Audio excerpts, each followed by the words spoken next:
Bismillahirrahmanirrahim.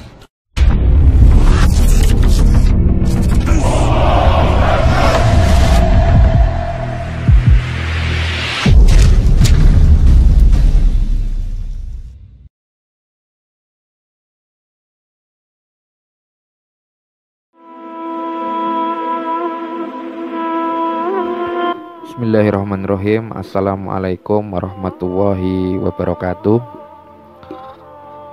Pada kesempatan kali ini saya akan menyampaikan sejarah mengenai bangsa Sparta.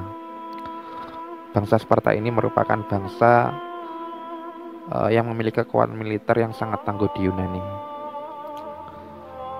Nah, kita akan masuk saja ke sejarahnya. Keadaan geografis di wilayah Yunani memungkinkan manusia yang tinggal di sana untuk mengembangkan peradaban mereka secara terpisah-pisah dalam kelompok-kelompok masyarakat kecil. Hal itulah yang kemudian melahirkan sebuah konsep negara kota yang disebut dengan polis. Dalam perkembangannya, di Yunani telah terdiri beberapa negara kota yang berbeda-beda, sesuai dengan perkembangan kebudayaan masing-masing. Salah satu negara kota yang cukup terkenal dalam sejarah Yunani adalah Polis Sparta. Nah, awalnya Sparta terbentuk saat wilayah Peloponnesos mendapat serangan invasi dari bangsa Doria yang berasal dari wilayah utara Yunani. Ketika itu, bangsa Doria dikenal sebagai bangsa yang tangguh dalam berperang. Dan wilayah Lakonia adalah wilayah pertama di Peloponnesos yang mendapat serangan dari bangsa Doria. Nah, proses penaklukan Laconia itulah yang kemudian melahirkan negara kota Sparta, yang awalnya adalah ibu kota dari Laconia. Selama periode tahun 736 sebelum Masehi sampai 716 sebelum Masehi, terjadi sebuah perang yang dikenal dengan Perang Messenia pertama. Dan Sparta telah tumbuh menjadi sebuah bangsa dengan kekuatan militer besar dan berambisi memperoleh kekuasaan di seluruh wilayah Messenia. Nah, bangsa Sparta berhasil menguasai wilayah Messenia pada serangannya yang pertama. Dan itu menjadikan rakyat Messenia sebagai buruh tani yang bekerja secara paksa di tanah-tanah milik negara.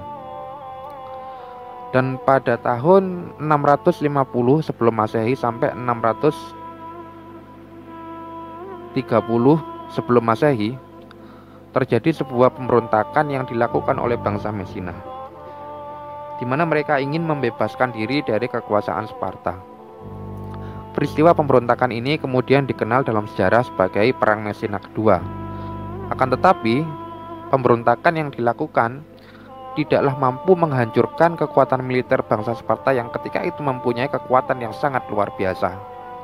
Dan akhirnya, bangsa Messina kembali berada di bawah kekuasaan Sparta, yang kali ini melakukan tindakan yang lebih keras dibandingkan sebelumnya. Nah, kekuatan militer Sparta menjadi satu-satunya landasan pemerintahan mereka, yang diketahui dapat mempertahankan kestabilan negara dari gangguan internal maupun eksternal dalam waktu yang sangat panjang. Berdasarkan kisah-kisah yang dibuat oleh Herodotus dan Thucydides, bangsa Sparta awalnya dihadapkan pada kekosongan hukum dan konflik sosial di internal negara mereka. Hal itulah yang mendasari terbentuknya reformasi politik dan sosial dari Lycurgus untuk seluruh wilayah Sparta.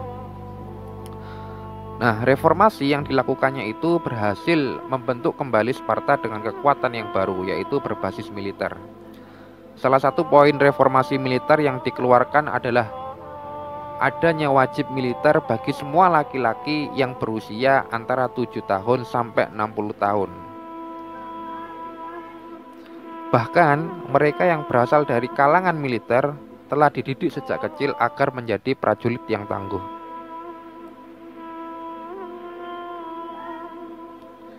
Itulah sedikit pembahasan mengenai kehebatan pasukan Sparta.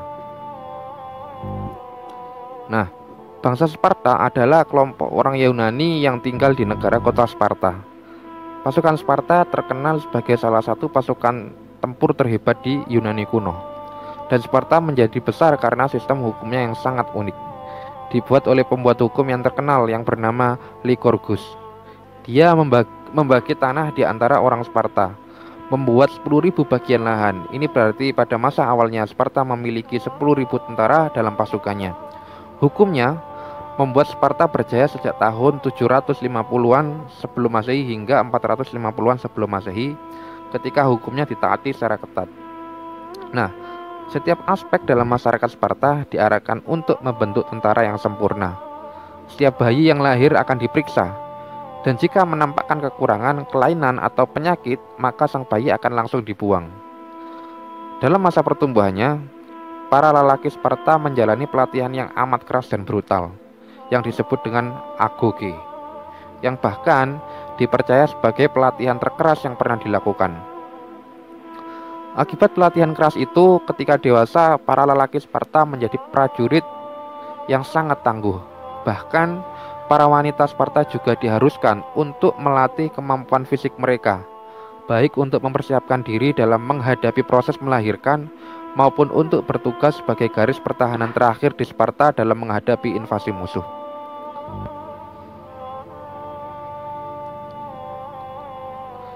Nah, anak lelaki sejak usia 7 tahun, pada usia 18 tahun, mereka bertugas melatih para anak baru yang memasuki agoge. Mereka dimasukkan ke dalam pasukan Sparta pada usia 20 tahun dan diharuskan tinggal di barak. Ketika berusia 30 tahun, mereka diizinkan tinggal di rumah sendiri. Dan pada usia 60 tahun, mereka diperbolehkan pensiun dan menjadi pasukan cadangan yang potensial. Nah, sulit untuk menjadi warga negara Sparta. Untuk dapat menjadi warga Sparta, seorang lelaki harus memiliki kedua orang tua yang juga merupakan warga Sparta. Meskipun ada pula pengecualian untuk peraturan ini. Selain itu, persyaratan lainnya adalah harus menyelesaikan agoge, yaitu proses seseorang untuk berlatih menjadi pasukan yang sangat kuat. Setelah itu, seorang pria Sparta dapat memasuki Syssitia, yang merupakan kelompok yang terdiri atas 20 pria Sparta. Untuk dapat masuk, seorang pria harus memperoleh persetujuan dari semua anggota Syssitia. Nah, pasukan Sparta diatur menjadi sejumlah resimen yang disebut mora, yang berisi sekitar 600 tentara. Masing-masing mora memiliki emblem tersendiri yang unik pada perisainya. Salah satu simbol yang terkenal dipakai oleh pasukan Sparta pada perisainya adalah simbol lambda yang berbentuk V, akan tetapi V itu bukan ke atas tapi ke bawah. Nah, pasukan Sparta memakan sedikit kaldu sehingga mereka bisa melatih tubuh mereka untuk bertahan hidup dengan sedikit makanan, yang juga berarti bahwa pasukan hanya membutuhkan sedikit sumber daya. Nah, sebagai tentara Sparta memakai zira yang disebut linohtorak yang dibuat dari kain linin dan kulit. Sebagian lainnya mengenakan zira yang lebih kuat, namun lebih mahal dan berat, yang dibuat dari perunggu. Biasanya bagian depannya dibentuk menjadi mirip otot dada dan perut pria yang ideal, sehingga zira itu disebut kuiras otot.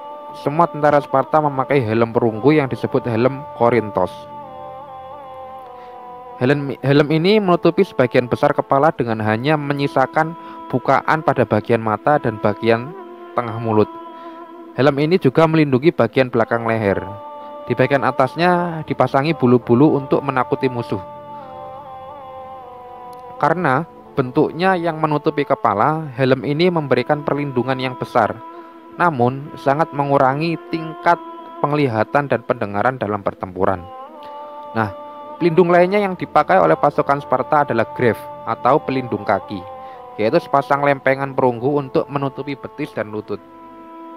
Nah, pasukan Sparta membawa perisai bundar besar yang disebut aspis atau hoplon. Perisai ini dibuat dari beberapa lapis kayu yang dilapisi perunggu, dengan lapisan kulit di antara kedua bahan tersebut untuk menyerap tekanan. Aspis dilengkapi penahan lengan pada bagian tengahnya dan tali pegangan pada bagian ujung kanannya. Bagian luarnya biasanya dihiasi oleh beragam simbol dan gambar. Aspis merupakan alat serbaguna karena ukurannya yang besar. aspis sangat efektif untuk melindungi badan dari serangan senjata musuh.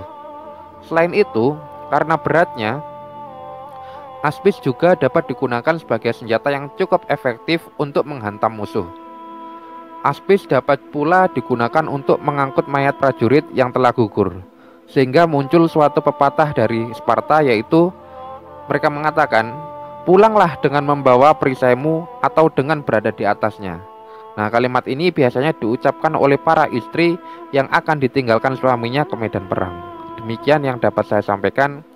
Semoga bermanfaat dan dapat menambah wawasan kita. Wassalamualaikum warahmatullahi wabarakatuh.